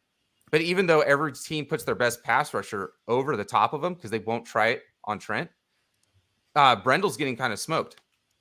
And he's literally getting pushed into the other guardsman. So it's one of those things where it's just not working out. And these guys aren't because they are young. I think there's a huge difference between a 23-year-old, 24-year-old man and his strength and his body versus that 33-year-old tough bastard that they're going up against. And they're really having a hard time getting that push. They're not getting that the same way as last year. But that was why I was saying today during Eric Crocker's show that the only way that they're really going to be effective is they're going to have to be, if you remember in 2019, they had this great pre-snap motion, but then they started having this post-snap motion. They're going to have to be one of the most gimmicky offenses and hope that works. Tony, what are you laughing at? Why are you cracking up? I'm just fucking losing it, bro. I'm losing it. Why? Sorry. What? I just think this is fucking hilarious. What is he laughing about? Fuck me. We gotta We gotta turn this show around, Yeah. man. We I've went gone off rogue. I've gone rogue, bro. I can't listen to 49ers shit anymore. Oh my god. That's Tommy. You got a question from the chat. 49er Minded wants to know who's your squad. Oh, I rep the dog pound always for 28 years. Did you finally break? You got Gammon broke got me it. down. Sorry, this is why I I stay in the back room. I'm so sorry, guys. This is why I don't. That's why I don't. Gammon. I don't do No, this. no, Damn you did damn You're good. good. You did Damn good, it. bro. Gammon broke me the fuck down. Tony I'm Tony has an attention span the size of a dum-dum It's sucker. rough. I got this guy. It's dry. I know. I get it. I know. Gammon, you're fucking great, dude. I'm going through it. I'm on zero sleep. And I'm just fucking. This is fucking awesome. He's losing his shit. I'm losing it. I'm sorry, guys. He's got, can't he's help got a 2-year-old at home. He's been on the edge like the last 6 months. Oh fuck! I needed this. This is so good, Tommy. Would you rather return a punt for a touchdown or hit a home run in a major league game? Which would you rather? And tell me why. Go ahead, Tommy. You go first. Well, I guess, my true passion was always baseball before football. And there's nothing more exciting than hitting a walk-off home run or a grand slam. And hearing the excitement from the crowd. I mean, I honestly, I would prefer going to Guardians games than I would Browns games. Oh, I would. I have absolutely no doubt. I like going to baseball games more than football games. If the Browns were good, you probably wouldn't be saying that. No, It'd be fun to attend both. I just generally like going to baseball games more than football games. You need a new pennant. That being said, so What tell was me, that? Tommy, What- which one is it? Oh, it's home runs, 100% home run. So you believe that you could hit a home run in a major league game. So this is Tommy today, tomorrow in any major league stadium up against their best pitchers. You are the hitter. Do you believe that you have a better chance of returning a punt for a touchdown or hitting a home run? Oh, I have a better chance of hitting a home run. Returning a punt, I'm slow. To be honest with you. So, You're in the minority, John. Everyone thinks they can hit a home run. yeah, put me in Fenway with the right field being short. Take me to Fenway, and I'll put one right over right. You right got you got 500 at bats in the season. There's no fucking You way. might catch that- one. None of us I'd on be- this I'd be panel willing- right now are hitting a fastball at 100 miles an hour from anyone. 500 pitches. None of us are hitting one out of the park. I fucking guarantee it.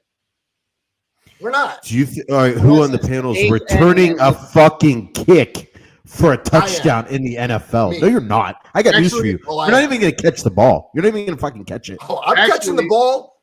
I'm catching the ball, and I will return it because I have blockers. I will never hit one. I won't. I might not even make contact off 200 pitches. I might never even make contact. And I love the game, and I can swing a bat as good as any one of you. But I just don't think that I could hit a home run from any pitcher on any major league team. I have the perfect person to ask this. Gammon, I know you haven't had time to study it. What's the data say? We can't hear you, Gammon. You're on mute. Gammon, You're you're on muted. mute. I think hitting a home run's a lot way more realistic than trying to There get you through. There's my man. Those 10 guys are not going to block all that for you. John, I gotta see you do a dead sprint and just see how that looks. And That's my man. it could be maybe the most ugly thing I've ever seen. Just full mouth breathing, jaw down on the floor, chin strap hanging. That's your first foray. And you're only that- like 10 yards into it, you know? You're like, shit, I got to go at least laterally another 10 feet. Just the adrenaline alone. I would take like the safety dive. I'd be immediately going for out of bounds. I'm probably going to die trying, but I'm not hitting a home run, bro. I mean, they're going to throw every pitch in the kitchen sink, every pitch at every one of us. And we are expected to hit it out of the park. Fam, we're not hitting the ball. We are not hitting the ball. I'd rather hit the ball than all of a sudden come around an offensive lineman that's blocking for me, and then there's like a NFL linebacker just meeting me in the spot full fucking speed. Like I'd look like that bird that just that got exploded off of Randy Johnson's like pitch, just poof. That was awesome. Feathers JT. everywhere. JT, we're ranked very low. Special teams sucks, so our chances do not go up. I will probably die regardless. 32 teams, I'm probably going to die, but I just don't think I can hit a home run. John V, do you really think we could be worse though than freaking Ray or McLeod, bro? Yes. I hate Ray or McLeod so much. Listen, media, I'm catching the ball, and what happens after that is it terrifies me. But I know that I'm catching the ball. I'm catching the ball. At least I get many attempts at this. I'm catching the ball and I'm moving upfield. What happens? Probably my death. But I'm not hitting one fucking baseball from any major league pitcher. I can assure you that. Even if it's a hanging curveball, you're not hitting it. No. I think fucking drop the ether. You can on throw it down the middle 10 times out of 10 at 100 plus miles an hour, and I'm missing it every time. I just know I'm missing. I promise not to bore everyone to death, so I'll be quick. But JT Campbell, it actually can go up quite a bit once we get Javon Kinlaw back, and then what that'll do is that'll push Omenahu off to the other defensive end. We're going to be very underrated on the defense line, and we are going to be absolutely insanely disgusting. And people will be surprised I'm saying that would all fall on Kinlaw, but that is a huge way that we come back. And it's kind of conceivable, especially if we get Elijah Mitchell back. Done. We're not gonna have Ridgeway though, so I'm interested to see who they end up now. Like Kinlaw. I mean, that's the big but thing. Right? Kinlaw still has a few weeks. He ain't coming back next week. Yeah, we don't need him next week. We don't need him next week. But that's what I'm wondering, like who we're gonna bring in, because I know we have Ty McGill, so maybe that's who we're gonna. It's we can go literally. What? We can literally go with our defensive, like a NASCAR package of defensive ends and light guys in there.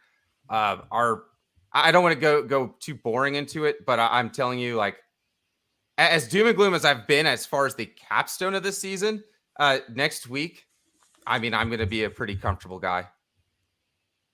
All right, guys, we're about 2 hours in. We're about to wrap it up.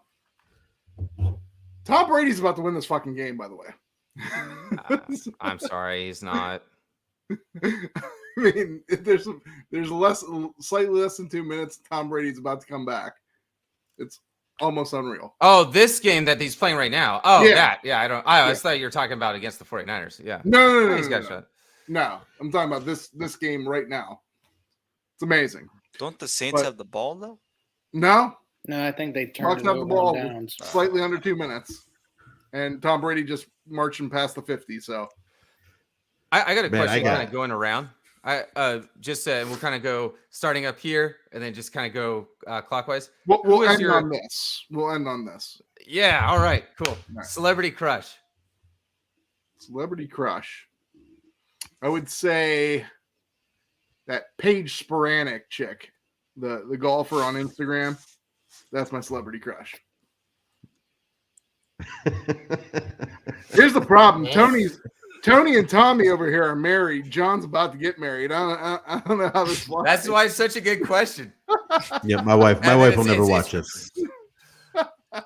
I'm jotting down the date and the time on this so I could always come back to it. Great stuff. Thank you, YouTube. All right, let's keep it going.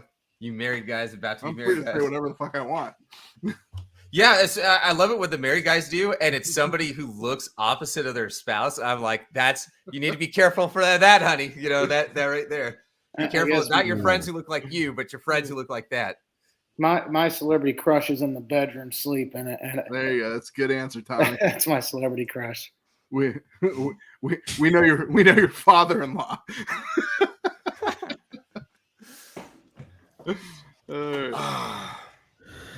Dude, I don't know. I don't know. Cavallari probably for me. Who? What is it? Kristen Cavallari? The chick from the hills? I think so.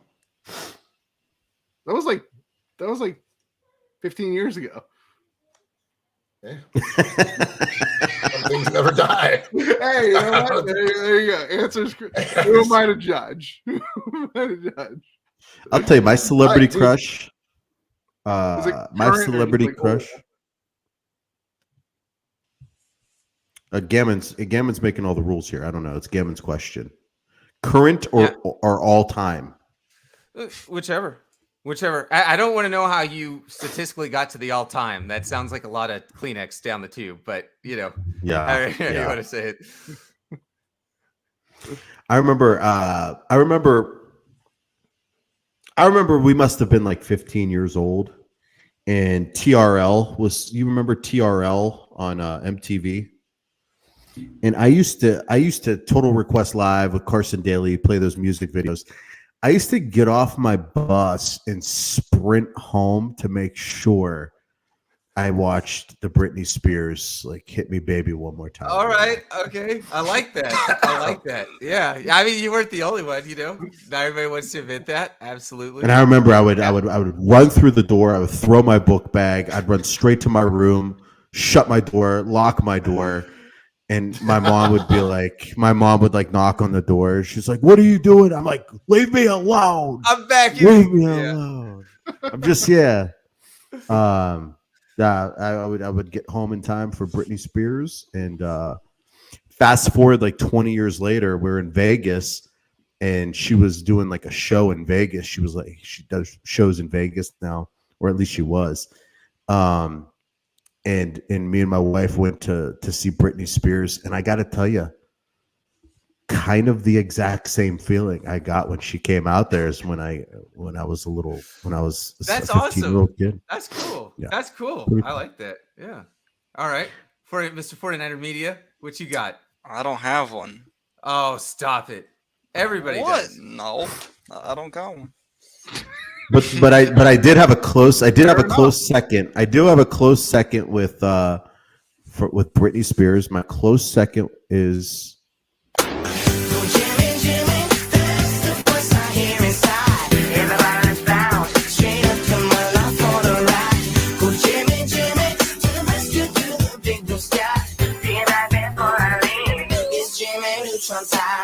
It'll be the last time we're going to be able to do that. I know. This year. Maybe ever. He might No, just he'll retire. be Who back knows? somewhere. Jimmy Jimmy will G. rise again like the phoenix that he is. Jimmy's awesome. All right, what else we got? Man, it sucks because just Jessica Alba for me. I was a big Jessica Alba Oh, fan. there you go. It's a good one. Nick was a big Jessica Alba fan, weren't you, Nick? Was that one of the one of the DVDs you owned? Something Jessica Alba. I think Good it was luck, the- Chuck. I think it was Good Luck, Chuck. It was the movie with Dane Cook. Nick moved to Columbus for a few months, and when he moved here, he packed like some socks, some underwear, one pair of jeans, like 2 shirts, and like 6 DVDs. And those 6 DVDs were the most girly, feminine DVDs you would ever fucking see in your life. Hey, we all got our advice, because when you're talking about like you just threw off your bag and went darting to your room. Let's be honest though, you had been thinking about that since the last period of school. Like you went in there, you weren't even thinking about that last class of English. You're going like Britney Spears, F whatever's going on. My mom could be bleeding on the table. Like I'm going up there and I'm like a grown man handling my business. Oh, yeah. Absolutely. Teenage Tony was a big sleazeball. Not much changed. Not much changed since. Jay, we get got some comments over here. Gammon looks like Pete Davidson. Hmm. Slightly. I mean, you're gonna have a chop, like put the face in there. That Yeah, I I'll got tell a you what, face that for guy- the back studio. That guy gets got back. that guy back gets in the day. all that guy gets all the chicks. There's like not a hot girl he hasn't been with. It's unbelievable. Yeah, love humor and that sort of thing. Yeah. Speaking of hot girls, here we are. XX20.fun. Hot girls are waiting, baby. Here, Hot girls are waiting. The old algorithm got us again. you notice they always come when Tambor's on. Always. Yeah. He brings them here. He brings them. They follow him. Brings those sex bots over, George. They know where the action is. That was perfect timing. They're like they got to be listening to our conversations, right? Oh shit! They always come like at the tail end.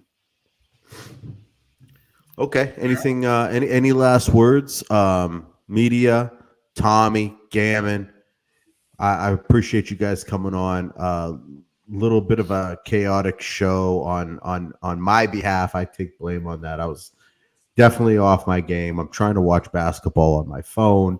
Trying to watch the Buccaneers on my phone. And the GOAT just won it. Did he really? God damn. Dude, Amazing. he's gonna do it. Tom is Tom. Wow. He's looked like shit this whole fucking year, and then he comes through at the very end. And the Saints stink. It doesn't really look like shit. It's not his fault they're not fucking catching the ball. It's amazing. Saints would have had the same record if they pulled this off. All right. Well, All right, fam. Oh, I'm sorry. Making money is an action. Keeping money is a behavior. But growing money is knowledge.